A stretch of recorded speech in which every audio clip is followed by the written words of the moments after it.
my name is Momita and I am from Chandrayaan. Today we are going to discuss about a new chapter of class 10, that is life processes.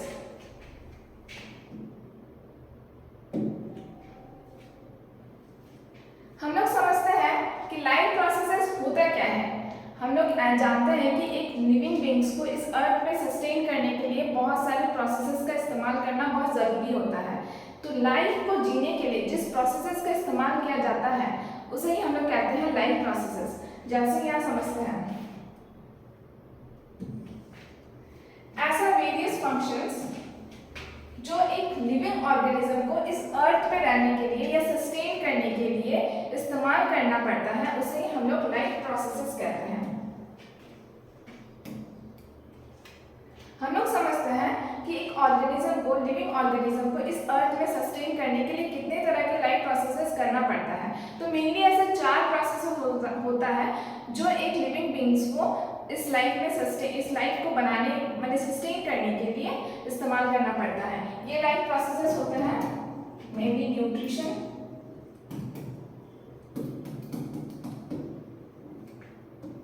दूसरा होता है respiration,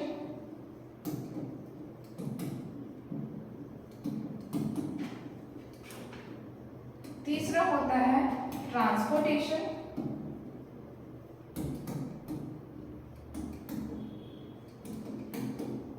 और चौथा होता है excretion.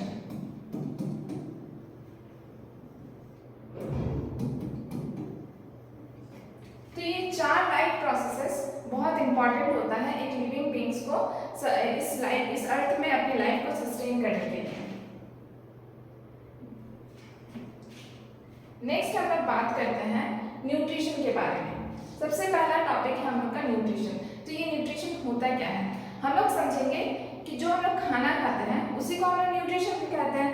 Nutrition सिर्फ खाना खाने को नहीं बोलते, वो जो फूड होता है वो ब्रेक डाउन होता है हमारे शरीर के अंदर जाता है, और न्यूट्रिशन जब ब्रेक डाउन होता है तो वो यूटिलाइज किया जाता है फॉर वेरियस पर्पसेस। इस पूरे प्रोसेस को हम लोग बोलते हैं nutrition. The processes by which a living organism obtain and utilize the food, this process is called nutrition. अब हम लोग समझते हैं कि हम लोग को न्यूट्रिशन का जरूरत क्यों पड़ता है। ऐसा क्या होता है कि हम लोग को खाना खाना पड़ता है, अगर हम लोग खाना नहीं खाएंगे तो क्या हो जाएगा।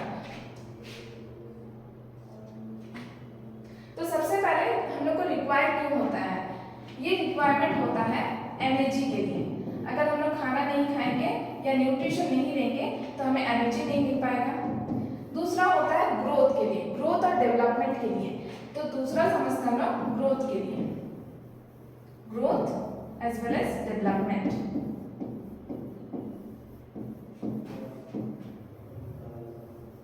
और तीसरा होता है रिपेयरिंग के लिए। जैसे कहीं पे भी हम लोग को कट जाता है, अगर हम लोग ठीक से एनर्जी या फिर खाना वाना नहीं खाएंगे तो वो कटा हुआ भाग हम लोग का भर नहीं पाएगा, ठीक से रिपेयर नहीं हो पाएगा। तो रिपेयरिंग ऑफ सेल्स के लिए भी हम लोग का फूड जरूरी है, रिपेयरिंग ऑफ टिश्यूज और सेल्स।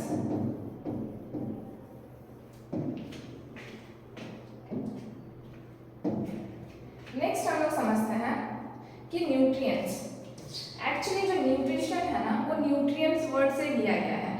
हम लोग जितना भी खाना खाते हैं उसमें मेनली 6 तरह का न्यूट्रिएंट्स होता है। तो इसको एक एक करके डिस्कस करते हैं। हमारा फर्स्ट न्यूट्रिएंट टाइप है,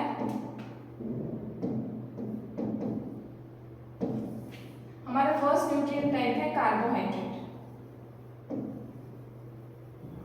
कार्बोहाइड्रेट ये हमारे खाने में सबसे ज्यादा अमाउंट में रहता है, चाहे वो कोई भी थाली, नॉर्मल घर के थाली में भी खाना ज़्यादा रहता है, यानी कि चावल वगैरह ज़्यादा रहता है या रोटी ज़्यादा रहता है। तो इसमें हम लोग क्या मिलता है, हमको कार्बोहाइड्रेट मिलता है। नेक्स्ट हमारा होता है प्रोटीन।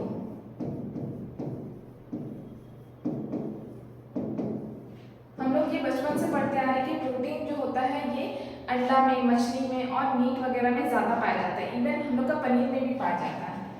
फैट, नेक्स्ट है फैट, एक ऐसा वैसा खाने का चीज जिसमें चिपचिपाहट ज्यादा होता है, यानी कि तेल का मात्रा ज्यादा रहता है, तो उसको हम लोग बोलते हैं कि इसमें फैट ज्यादा है। नेक्स्ट आते हैं हम लोग विटामिन्स। फिफ्थ मिनरल्स, और 6 होता है फाइबर्स या फिर रफेज।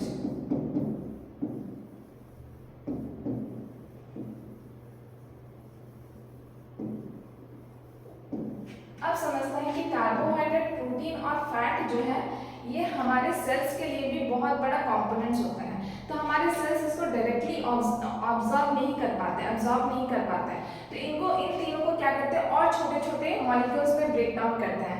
तो ये इनको बोला गया है, हमारे सेल्स के मुताबिक ये बहुत ज़्यादा बड़े कंपोनेंट्स हैं, तो इसीलिए इसको बोला गया मैक्रो मॉलिक्यूल्स।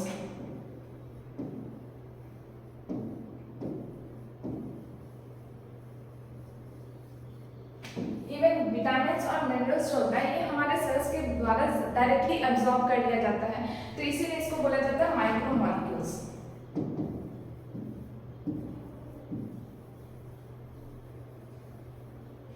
और जो फाइबर्स और रफेज होता है ये हमारे डाइजेस्टिव सिस्टम में एब्जॉर्ब नहीं होता है, पर ये कार्बोहाइड्रेट, प्रोटीन, फैट और विटामिन मिनरल्स को डाइजेस्ट करने में और उसको एब्जॉर्ब करने में हेल्प करता है। फाइबर्स खुद एब्जॉर्ब हमारे बॉडी में नहीं होता है। नेक्स्ट हम लोग बात करते हैं टाइप्स ऑफ न्यूट्रिशन की। इस अर्थ में जितने भी लिविंग ऑर्गेनिज्म है वो मेनली 2 तरीके का न्यूट्रिशन कर सकते हैं, या तो वो ऑटोट्रॉपिक न्यूट्रिशन करेंगे या तो वो हेटेरोट्रॉपिक न्यूट्रिशन करेंगे। अब समझते हैं कि हम लोग ये 2 न्यूट्रिशंस के बारे में। तो ये 2 न्यूट्रिशंस होते हैं, 2 तरह का न्यूट्रिशन होता है, जिसमें सबसे पहले बात करते हैं ऑटोट्रॉपिक। ऑटो मतलब होता है खुद से जनरेट करना। तो ऐसा मोड ऑफ न्यूट्रिशन जिसमें जो ऑर्गेनिजम्स है खुद से अपने प्रोडक्ट्स यानी कि खाने का जो भी मटेरियल्स होता है खुद से जनरेट करते हैं, उसको बोलते हैं autotrophic nutrition. It is a mode of nutrition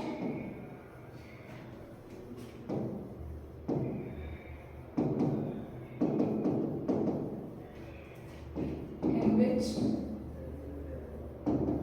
organism obtain their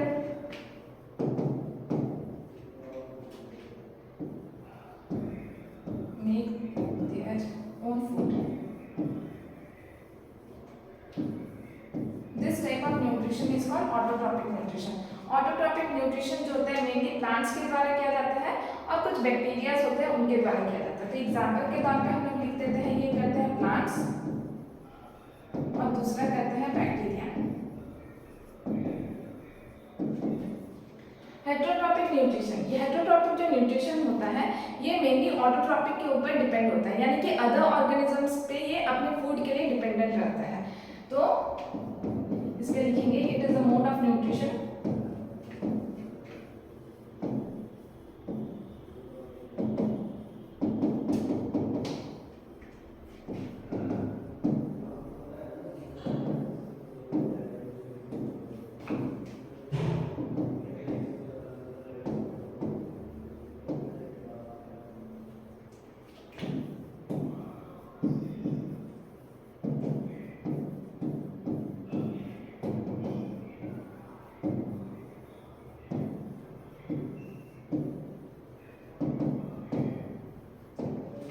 heterotrophic nutrition में क्या होता है, ये कहीं ना कहीं ऑटोट्रॉपिक न्यूट्रिशन के ऊपर डिपेंड रहता है, तो इसे ही हम कहते हैं हेटेरोट्रॉपिक न्यूट्रिशन।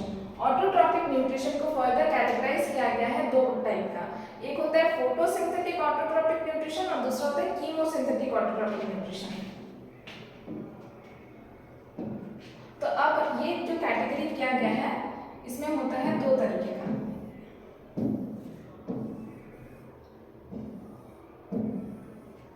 एक होता है फोटोसिंथेटिक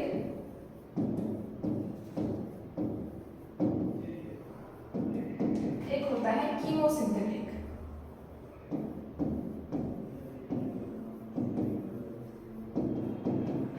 हेटेरोट्रॉपिक न्यूट्रिशन को फर्दर सब कैटेगराइज किया गया है 3 तरह का, मेनली ऐसे 3 तरीके का है और भी ऐसे फर्दर 4 तरीके का होता है, पर हम लोग यहाँ पे 3 कैटेगरीज को पढ़ेंगे। सबसे पहला होता है होलोजोइक, दूसरा होता है saprophytic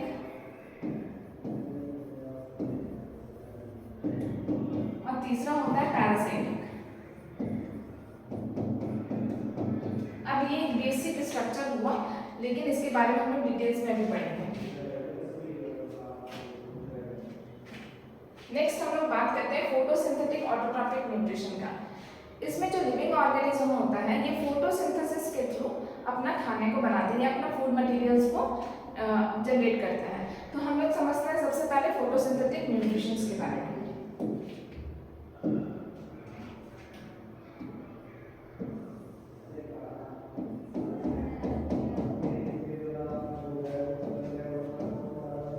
it is a mode of autotrophic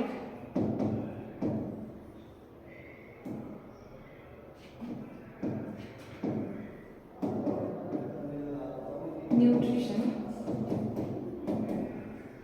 in which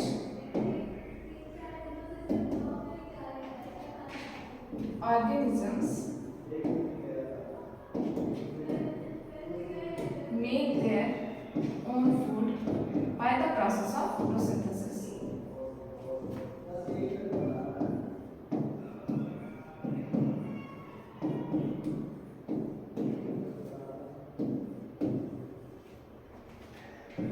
photosynthesis. अब इस फोटोसिंथेसिस को कौन करता है, ये तो हम लोगों को पता है कि फोटोसिंथेसिस करने वाला दो ही ऑर्गेनिज्म होता है। कुछ बैक्टीरिया होता है, जैसे कि बैक्टीरिया होता है, यानी कि ब्लू ग्रीन एल्गी होता है, ब्लू ग्रीन एल्गी भी इसमें आते हैं। बैक्टीरिया से नहीं तो ब्लू ग्रीन एल्गी आएंगे और प्लांट्स आएंगे। तो ब्लू ग्रीन एल्गी भी प्लांट्स में एक टाइप होता है। तो ब्लू ग्रीन एल्गी भी फोटोसिंथेसिस करता है और प्लांट्स भी फोटोसिंथेसिस के थ्रू ही अपना खाना बनाता है। नेक्स्ट हम लोग बात करते हैं, फोटोसिंथेटिक हो गया, कीमोसिंथेटिक ऑटोट्रॉपिक न्यूट्रिशन। ये एक ऐसा ऑटोट्रॉपिक न्यूट्रिशन है जिसमें ऑर्गेनिज्म हमारे एटमॉस्फेयर में प्रेजेंट केमिकल्स को एब्जॉर्ब करके अपना फूड बनाता है। तो पहले देखते हैं इसमें क्या होता है।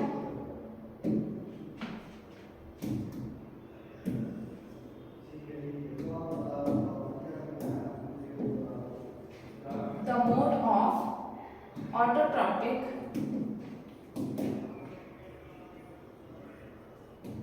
nutrition in which organisms make their food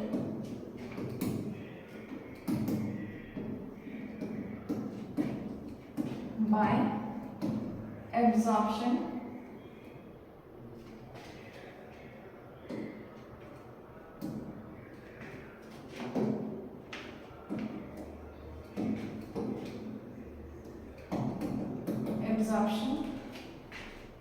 of chemicals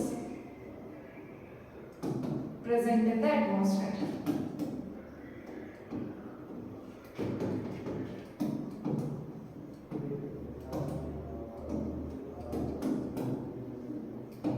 example में हम लोग लिखेंगे इसका सल्फर बैक्टीरिया। सल्फर बैक्टीरिया जो होता है ये एटमॉस्फेयर में प्रेजेंट सल्फर को एब्जॉर्प्शन करके अपना खाना बनाता है। तो ये कुछ बैक्टीरियाज होते हैं जो कि एटमॉस्फेयर में प्रेजेंट होने वाले जितने भी न्यूट्रिएंट्स होते हैं या फिर जो भी केमिकल्स होते हैं उन सबको एब्जॉर्ब करके अपना खाना बनाते हैं। नेक्स्ट हम लोग आते हैं ऑटोट्रॉपिक खत्म होने के बाद हेटेरोट्रॉपिक न्यूट्रिशन। समझते हैं कि हेटेरोट्रॉपिक न्यूट्रिशन जो हम लोग फर्दर सब कैटेगरी किए थे इसका 3 तरीके का। सबसे पहले होता है होलोजोइक, दूसरा होता है सैप्रोफाइटिक और तीसरा होता है पैरासाइटिक। तो जो होलोजोइक काइंड ऑफ न्यूट्रिशन होता है इसमें जो ऑर्गेनिज्म इंजेस्ट करते हैं यानी कि बाहर से हम लोग खाना को खाते हैं और डाइजेशन और एब्जॉर्प्शन जो होता है ये हम लोग के बॉडी के अंदर होता है। इस तरह का न्यूट्रिशन जो होता है हम लोग करते हैं यानी कि ह्यूमन बीइंग करता है। ये समझ में आ गया। दूसरा होता है सैप्रोफाइटिक।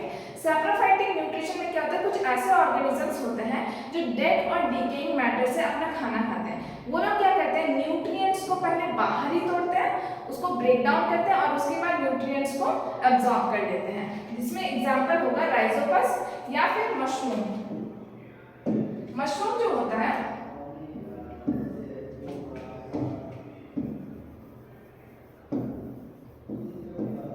मशरूम आप देख सकते हैं कि कहीं पे कुछ सड़ रहा होता है बारिश के दिनों में तो वो वहां पे उग जाता है। यानी कि मशरूम कोई डेड या डीके मैटर को में पहले अपना न्यूट्रिएंट्स को ब्रेक डाउन करता है, उसके बाद वो न्यूट्रिएंट्स का एब्जॉर्प्शन करता है। उसके बाद नेक्स्ट आता है पैरासाइटिक न्यूट्रिशन। पैरासाइटिक न्यूट्रिशन में पैरासाइट्स होता है जो होस्ट के ऊपर डिपेंड रहता है, लिविंग होस्ट के ऊपर। वो लोग क्या करते हैं, होस्ट में से ही अपना खाना अब्जॉर्ब करते हैं। और इस तरीके का देख सकते हैं या लाइस में, लाइस यानी कि जूम और लिवर फ्लूक जो पेट में रहता है कीड़े, उस तरीके का न्यूट्रिशन पैरासाइटिक न्यूट्रिशन कहलाता है। नेक्स्ट हम लोग आता है न्यूट्रिशन इन प्लांट्स। ये हमारा फर्स्ट टॉपिक हो गया न्यूट्रिशन में जो प्लांट्स करते हैं। तो प्लांट्स अपना न्यूट्रिशन कैसे लेते हैं, हम लोग जानते हैं कि प्लांट्स जो है फोटोसिंथेसिस के थ्रू अपना काम करते हैं। तो फोटोसिंथेसिस के प्रोसेस में 4 रॉ मटेरियल का मेनली जरूरत होता है। अगर ये 4 रॉ मटेरियल में एक भी रॉ मटेरियल नहीं रहा तो फोटोसिंथेसिस का प्रोसेस नहीं हो पाएगा। तो सबसे पहले हम लोग समझते हैं कि 4 रॉ मटेरियल्स क्या क्या है जिसमें प्लांट्स फोटोसिंथेसिस करते हैं।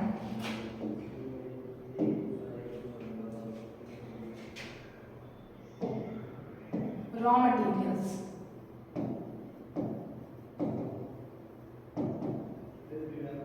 ये रॉ मटेरियल्स जो पहला होता है सनलाइट,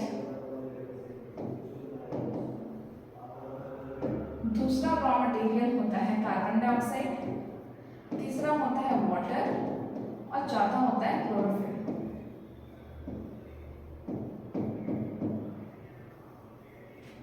तो सन के थ्रू वो क्या कर रहा है, सनलाइट अब्सॉर्ब कर रहा है, एटमॉस्फेयर से कार्बन डाइऑक्साइड ले रहा है और तो रूट से वाटर को अब्सॉर्ब कर रहा है। क्लोरोफिल उसके लीव्स में प्रेजेंट होता है। इसके एंड में जो प्रोडक्ट बनता है वो रिलीज होता है ऑक्सीजन और वाटर, और उसके साथ उसका फूड बन जाता है, that is glucose.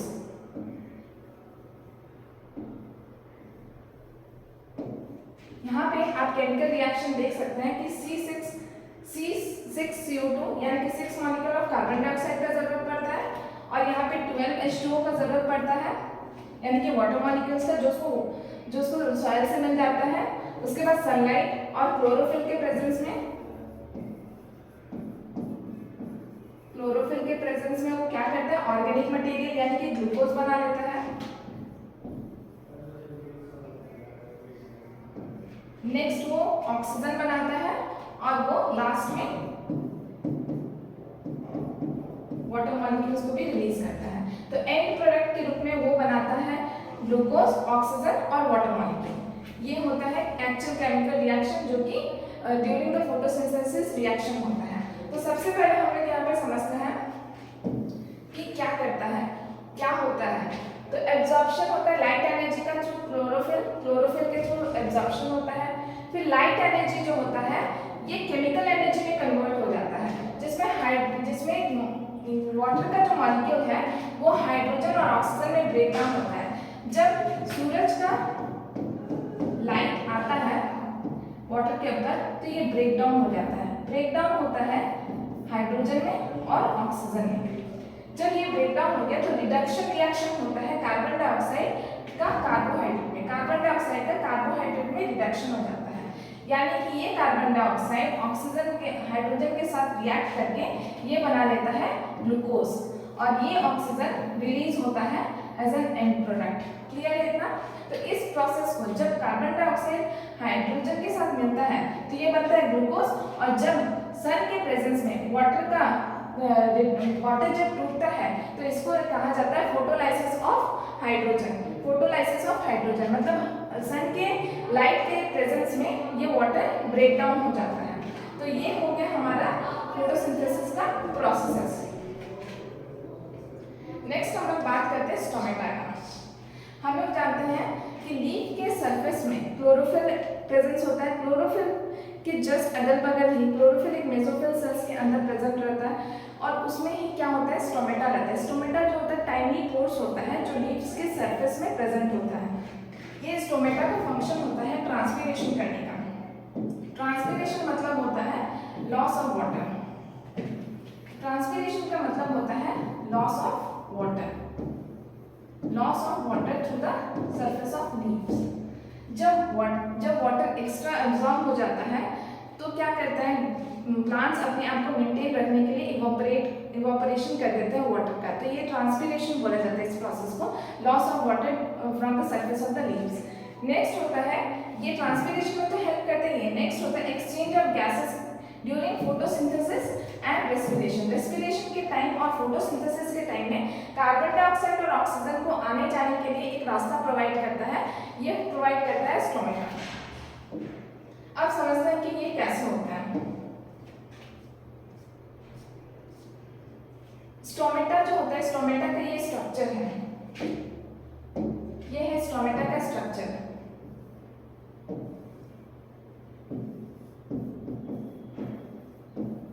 Stomata, stomata का स्ट्रक्चर क्या होता है, जब ये होता है गार्ड सेल, ये जो दो देख रहे हैं ये होता है गार्ड सेल। ये गार्ड सेल में क्या होता है कि इसमें H2 अंदर जाता है, H2 यानी कि वाटर मॉलिक्यूल्स। H2 जब अंदर जाता है तो ये क्या होता है, एंडोऑस्मोसिस होता है, ये होता है एंडोऑस्मोसिस। हम लोग क्लास 9 के चैप्टर में पढ़ चुके हैं ये चीज कि एंडोऑस्मोसिस क्या होता है।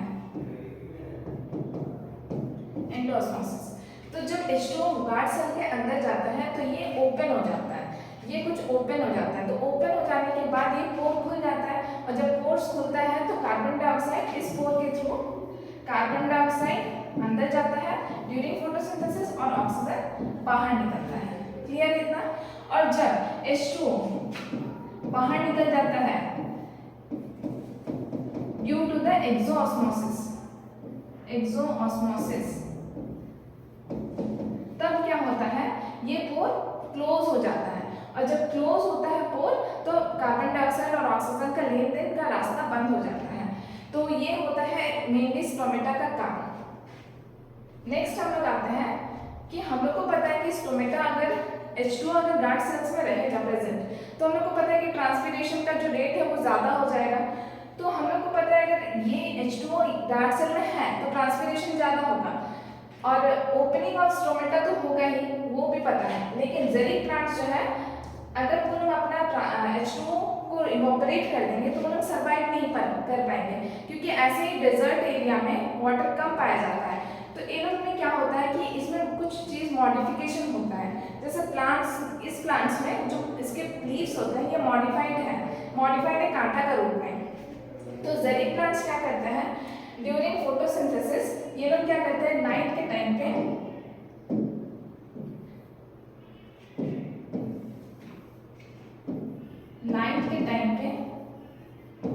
ड्यूरिंग नाइट ये लोग क्या करते हैं, कार्बन डाइऑक्साइड को और H2 सॉइल से एब्जॉर्ब कर लेते हैं। कार्बन डाइऑक्साइड को एटमॉस्फेयर से एब्जॉर्ब कर लेते हैं, और H2O को सॉइल से एब्जॉर्ब कर लेते हैं, और क्या बना लेते हैं, एक इंटरमीडिएट फॉर्म बना लेते हैं, एक इंटरमीडिएट बना देते हैं।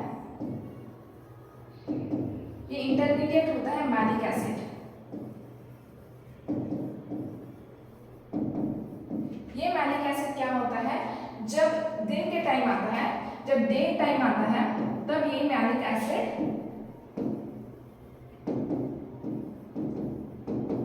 सनलाइट और क्लोरोफिल के प्रेजेंस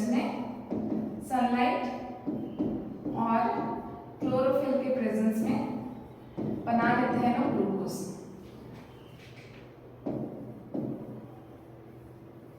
सनलाइट और क्लोरोफिल, ये मैलिक एसिड सनलाइट और क्लोरोफिल के प्रेजेंस में ग्लूकोज और ऑक्सीजन इवोपरेट कर देते हैं बाहर। इवोपरेशन नहीं, वो ऑक्सीजन को बाहर निकाल देते हैं। तो ये ऐसे होता है जेरिक प्लांट में न्यूट्रिशन और ट्रांसपिरेशन का काम। तो इतना क्लियर है। आज हम लोग समझे कि न्यूट्रिशन प्लांट्स में कैसे होता है। नेक्स्ट क्लास में हम लोग समझेंगे कि न्यूट्रिशन इन ऑर्गेनिजम्स यानी कि अमीबा और हमारे ह्यूमन बींग्स में किस तरीके से होता है। और अब तक जितना भी हम लोग समझे, आप इसको कीप प्रैक्टिसिंग करते रहिए, मतलब हमेशा प्रैक्टिस में रखे रहिए ताकि हम लोग को याद रहे। ठीक है, thank you for the video, और देखते रहिए हमारे वीडियोज़ को। Thank you.